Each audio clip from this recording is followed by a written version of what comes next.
Kim ജോങ്ങിന്റെ ഭരണ പരിഷ്കരണങ്ങൾ ലോകം എന്നും ആശ്ചര്യത്തോടെയും ഭയത്തോടും കൂടിയാണ് കണ്ടിട്ടുള്ളത്. നോർത്ത് കൊറിയയ്ക്ക് മാത്രമല്ല കിം ജോങ് ഉന്നിനോടുള്ള ഭയം ലോകം മുഴുവൻ അദ്ദേഹത്തെ ഭയക്കുന്നുണ്ട്. അതിനുള്ള ഒരു പ്രധാന കാരണം കിം ജോങ് ഉന്നിന്റെ നിയമനിർമ്മാണങ്ങൾ തന്നെയാണ്. നിയമങ്ങൾ പാലിക്കപ്പെടേണ്ടതാണെന്ന് തെളിയിക്കുകയാണ് Kim Jong.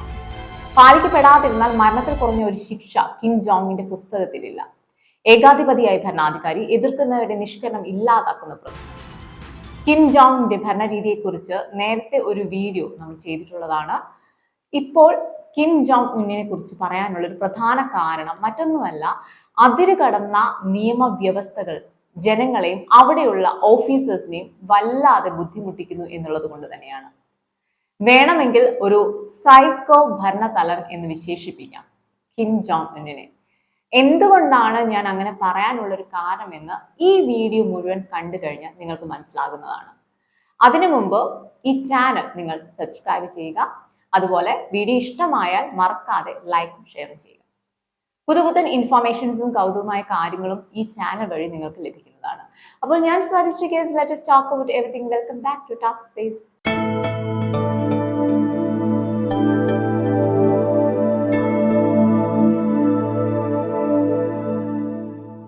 Kim Jong Un എന്ന ഭരണാധികാരിക്ക് ഒറ്റ വാക്കും ഒറ്റ നിയമമേ ഉള്ളൂ. തനിക്കെതിരെ മുഖം ചുളിച്ചു നിൽക്കുന്നവരെ പോലും ഇല്ലാതാക്കുന്ന ഒരാളാണ് കിം ജോങ് ഉൻ. ചെറിയ തെറ്റുകൾക്ക് പോലും വലിയ ശിക്ഷകൾ നൽകുന്ന കിം ജോങ് ഉൻ ഹിറ്റ്ലറിനേക്കാളും ക്രൂരനായ ഒരു ഭരണാധികാരിയാണ്. ഈയിടയ്ക്ക് നോർത്ത് കൊറിയയിലെ മാധ്യമമായിട്ടുള്ള ചോസൺ മീഡിയ ഒരു ഭയപ്പെടുത്തുന്ന ഒരു വാർത്ത പുറത്തുവിട്ടിരുന്നു. സംഭവം എന്താണെന്ന് പറഞ്ഞാൽ, കഴിഞ്ഞ ജൂലൈയിൽ ഉത്തര കൊറിയയിൽ ഉണ്ടായ പ്രളയത്തെ തടുക്കാൻ അവിടെ സാധിക്കാത്തതിനാൽ അവിടെ വൻ നാശനഷ്ടങ്ങളും ഒരുപാട് വീടുകളൊക്കെ തകരുകയൊക്കെ ഉണ്ടായി. പ്രളയം തടിക്കാൻ സാധിക്കാത്തത് അവിടുത്തെ ഉദ്യോഗസ്ഥരുടെ കഴിവില്ലായ്മ കൊണ്ടാണെന്ന് പറഞ്ഞ് 30 ഉദ്യോഗസ്ഥരെയാണ് നിഷ്കരണം കൊന്നു തള്ളിയത് കിം. പ്രളയത്തിന് മുൻകരുതൽ എടുക്കാത്തതിനാണ് ഈ ഉദ്യോഗസ്ഥരെ കിം ഇല്ലാതാക്കിയത്. ഉത്തര കൊറിയയിലെ പല കാര്യങ്ങളും നമുക്കറിയാം, അതീവ രഹസ്യങ്ങളാണ്, ഭയങ്കര കോൺഫിഡൻഷ്യൽ ആണ് അവിടത്തുള്ള കാര്യങ്ങളെല്ലാം, അല്ലെ? അതുകൊണ്ട് തന്നെ ഈ വാർത്തയുടെ കൂടുതൽ വിവരങ്ങൾ, വിശദാംശങ്ങളൊന്നും ഇനിയും പുറത്തു വരാനുണ്ട്. ഒന്ന് ആലോചിച്ച് നോക്കൂ. ഇപ്പൊ പ്രളയം പോലുള്ള പ്രകൃതി ദുരന്തങ്ങൾ തടയാൻ സാധിക്കാത്തതിന്റെ പേരിലാണ് 30 ഉദ്യോഗസ്ഥരെ കൊന്നു തള്ളിയത് കിം. ഈ വാർത്ത കേട്ടപ്പോൾ എനിക്ക് ആദ്യം ഓർമ്മ വന്നത് കിം ജോങ് ഉൻ കേരളത്തിൽ വന്നാലുള്ള അവസ്ഥയെ കുറിച്ചിട്ടാണ്. എല്ലാ മഴക്കാലത്തും കേരളത്തെ വിഴുങ്ങുകയാണ് പ്രളയം പോലുള്ള പ്രകൃതി ദുരന്തങ്ങൾ, അല്ലെ?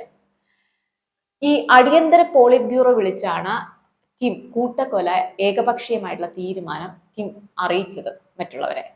മറുത്തു പറയാൻ ആർക്കും ധൈര്യം ഉണ്ടായിരുന്നില്ല. കാരണം എതിർക്കുന്നവരെ അവർ പറഞ്ഞു മുഴുവിക്കുന്നതിന് മുൻപ് തന്നെ ഇല്ലാതാകും. ഈ കാര്യം അവിടെയുള്ള ഓരോരുത്തർക്കും നന്നായിട്ട് അറിയാം. അതുകൊണ്ട് തന്നെ ഒരക്ഷരം മിണ്ടാതെ കിം ജോങ്ങിന്റെ ആജ്ഞ അനുസരിക്കുകയേ വഴിയുള്ളൂ. യഥാർത്ഥത്തിൽ ആരാണ് ഇദ്ദേഹം? ഈ പറയുന്ന കിം ആരാണ്? കമ്മ്യൂണിസ്റ്റ് ഏകാധിപത്യ രാജ്യമായ ഉത്തര കൊറിയയിൽ കിമിന്റെ കുടുംബ വാഴ്ച തന്നെയായിരുന്നു. മുൻ ഭരണാധികാരിയായിട്ട് കിം ജോങ് ഇല്ലിന്റെ മകനും രാഷ്ട്രപിതാവായിട്ടുള്ള കിം ഇൽ സുങ്ങിന്റെ കൊച്ചുമകനുമാണ് ഇദ്ദേഹം. 2011 പിതാവ് ഇൽ അന്തരിച്ചപ്പോഴാണ് കിം ജോങ് ഉൻ അധികാരത്തിൽ വരുന്നത്. പഠനമെല്ലാം സ്വിറ്റ്സർലാൻഡിലായിരുന്നു ഈ കിം ജോങ്ങിന്റെ. ഇദ്ദേഹത്തിന് രാഷ്ട്രീയ താല്പര്യം ഒട്ടുമില്ലായിരുന്നു. വളരെ നാണം കുടുങ്ങിയായിട്ടുള്ള ഒരു പ്രകൃതി കൂടെയായിരുന്നു. പിന്നീട് എങ്ങനെയാണ് ഈ രാഷ്ട്രീയത്തിലേക്ക് ഇദ്ദേഹം പ്രവേശിക്കുന്നത്? പിതാവിനോട് വളരെയധികം ഇഷ്ടമുണ്ടായിരുന്ന കിം പിതാവിന്റെ മരണം അങ്ങേയറ്റം ദുഃഖത്തിലാഴ്ത്തിയിരുന്നു. അതിനുശേഷമാണ് കിം ഭരണത്തിലേക്ക് കയറുന്നത് തന്നെ. പിന്നീട് എല്ലാ തികഞ്ഞ ഏകാധിപതിയായിട്ട് കിം മാറാൻ തുടങ്ങി. സർക്കാർ നിയന്ത്രണത്തിൽ പ്രവർത്തിക്കുന്ന മാധ്യമങ്ങൾ കിമ്മിനെ ഉയർത്തിപ്പാടി. കിം ചെയ്യുന്നതെല്ലാം ശരിയെന്ന വ്യാഖ്യാന മാധ്യമങ്ങൾ ലോകത്തെ അറിയിച്ചുകൊണ്ടിരുന്നു. ഇപ്പം നിസ്സാര കുറ്റങ്ങൾക്ക് പോലും മരണത്തിൽ കുറയാത്ത ശിക്ഷ നൽകി ജനങ്ങളെ ഭയത്തിന്റെ മുൾമുനയിൽ നിർത്തിച്ചു. പക്ഷേ ആർക്കും യാതൊരു തരത്തിലുള്ള പരാതിയുമില്ലായിരുന്നു കിമ്മിനെതിരെ. കിമ്മിന്റെ ഭരണത്തെ ഇഷ്ടപ്പെടുന്നത് കൊണ്ടൊന്നും അല്ല, കാരണം മറ്റു രാജ്യങ്ങളുടെ ഭരണത്തെ കുറിച്ച് ഇവർക്ക് യാതൊരു തരത്തിലും അറിയാൻ കഴിയുന്നില്ലായിരുന്നു എന്ന് മാത്രമല്ല, യാതൊരു അവകാശവും ഇല്ലായിരുന്നു. കാരണം അതായത് ഇന്റർനെറ്റ് സൗകര്യങ്ങളോ സോഷ്യൽ മീഡിയ ഒന്നും നോർത്ത് കൊറിയയിലല്ലേ, എല്ലാം ബാൻ ചെയ്തു കളഞ്ഞു കിം. ക്രൂരമായ വധശിക്ഷകളാണ് കിം നടപ്പാക്കിക്കൊണ്ടിരുന്നത്. ചോദ്യം ചെയ്യാൻ പോയിട്ട് വാ ചലിപ്പിക്കാൻ പോലും അവിടെ ആർക്കും ധൈര്യമില്ലായിരുന്നു. തിരുവായ്ക്ക് എതിർവയായി ഇല്ലാത്ത ഒരു ഭരണം. പക്ഷേ ഭരണം വളരെ കൃത്യമായി നടക്കുന്നുണ്ടായിരുന്നു. ഇപ്പൊ സോഷ്യലിസ്റ്റ് ഗാനം തെറ്റിച്ചു പാടിയ പട്ടാളക്കാരനെയും അതുപോലെ തന്നെ യോഗത്തിൽ ഉറങ്ങിപ്പോയതിന് മന്ത്രിയെയും കൊന്നു തള്ളിയ വ്യക്തിയാണ് കിം. എന്തിന്? വഞ്ചനാ കുറ്റത്തിന് സ്വന്തം കുടുംബത്തിൽ നിന്നും തന്നെ, അതായത് അധികാരത്തിൽ ഉണ്ടായിരുന്ന കിമ്മിന്റെ സ്വന്തം അമ്മാവനെ പോലും വേട്ടനായകൾക്ക് മുന്നിൽ നഗ്നനാക്കി ഇട്ടു നൽകി. അധികാരത്തിൽ ഇരുന്ന പലരെയും കിമ്മിന് നേരെ വിരൽ ചൂണ്ടുന്നവരെ ഓരോരുത്തരെയും വളരെ ക്രൂരമായാണ് കിം ഇല്ലാതാക്കിയത്. അങ്ങനെ നോർത്ത് കൊറിയയെ നിശബ്ദമാക്കിക്കൊണ്ടിരുന്നു ഇദ്ദേഹം. കിമ്മിനെ ഇല്ലാതാക്കാൻ ശ്രമിച്ച ജനറലിനെ നരഭോജി മത്സ്യങ്ങളായുള്ള പിരാന മത്സ്യങ്ങൾക്ക് ഇരയാക്കി ഇട്ടുകൊടുക്കുന്നു. അതുപോലെ തന്നെ കോവിഡ് കാലത്ത് കോവിഡ് ബാധിച്ച ജനങ്ങളെ വെടിവെച്ച് കൊന്നുകളഞ്ഞു. എന്തിന്? മറ്റുള്ളവർക്ക് പകരാതിരിക്കാൻ. അങ്ങനെ കിം നടത്തിയിട്ടുള്ള വ്യത്യസ്തമായ വധശിക്ഷകൾ പറഞ്ഞു തീരാത്തവയാണ്. ദക്ഷിണ കൊറിയയിലെ TV ചാനൽ കണ്ടത് 130 പേരെയാണ് കിം വധിച്ചത്. അങ്ങനെ വധശിക്ഷയുടെ പരമ്പര തന്നെയാണ് കിം തീർത്തു. ഇനി കിമ്മിന്റെ ജീവിത രീതിയെ കുറിച്ചിട്ടൊന്ന് പറയാം. കിമ്മിന്റെ ഒരു വർഷത്തെ ഭക്ഷണ ചിലവ് എത്രയാണെന്നോ? 248 കോടി രൂപയാണ്. കൂടാതെ അമിതമായിട്ടുള്ള പുകവലിയും മദ്യപാനവും സ്ത്രീ തൽപരനും എല്ലാം നിറഞ്ഞൊരു ജീവിതമാണ് കിമ്മിൻ്റെത്.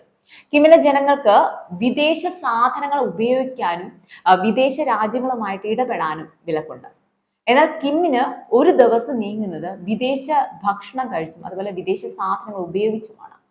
ശത്രു രാജ്യങ്ങൾക്ക് ആണവ ഭീഷണിക്ക് ഇടയ്ക്കിടയ്ക്ക് തൊടുത്തുവിടാറുണ്ട്. സ്വന്തം രാജ്യത്തെ ഭരണരീതി അതിക്രൂരമായത് കൊണ്ട് തന്നെ കിമ്മിന്റെ ആണവ ഭീഷണി മറ്റു രാജ്യങ്ങൾക്ക് ചെറിയ ഭയവുമുണ്ട്. അപ്പൊ അമേരിക്കയിലേക്ക് ഒരു ആണവായുധം പ്രയോഗിക്കാനുള്ള കിമ്മിന്റെ നല്ല ആഗ്രഹമുണ്ട്. പക്ഷെ അമേരിക്ക പോലുള്ള രാജ്യം, ഉത്തര കൊറിയ പോലുള്ള ചെറിയ രാജ്യത്തെ ഇല്ലാതാക്കാൻ നിമിഷങ്ങൾ മാത്രം മതി. കിം കൊടുക്കുന്ന ഫ്രീഡമാണ് ഉത്തര കൊറിയയുടെ ഫ്രീഡം. അതിനപ്പുറം ആരും ഒന്നും ചിന്തിക്കാൻ പോലും അവിടെ പാടില്ല.